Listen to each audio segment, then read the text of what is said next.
Now to the news desk.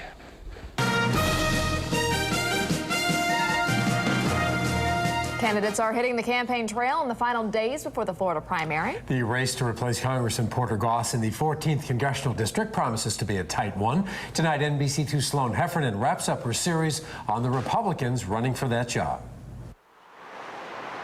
Frank Schwerin isn't your typical congressional candidate. Number one, I'm not a professional politician. Dr. Schwerin is a cardiologist by trade. I'm running for political office because the people who are running, or people who are in government, just don't get the problems that are facing us in Southwest Florida. The doctor decided to run for Congress after an incident here at Naples Community Hospital.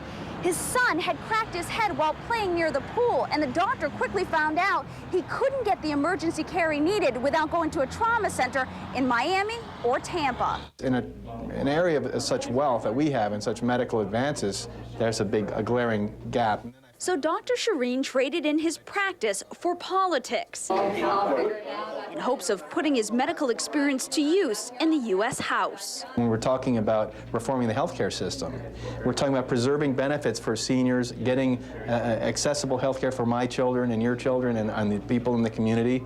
We don't have that. Here's how he stands on some of the issues like transportation and the widening of 75. Of course, I'll join forces with the Florida delegation, specifically Mario Diaz-Balart on the Transportation Committee, who's been an advocate with Porter Goss on pushing for improvements in I-75. I'll continue that fight. Veterans Affairs. I support the expansion and modernization. That doesn't necessarily mean a hospital, because many procedures are done outpatient now. Homeland Security. We are positioned and deployed in a way to fight a threat from the 20th century, a nuclear threat and a strategic threat. Now the forces have to be reconfigured for a rapid response and beef up intelligence. And prescription drugs. I talk about drugs from Canada, but why shouldn't a patient be able to go online and negotiate prices the way we do for airline tickets? And he says the best way to do it is to put a doctor in the House.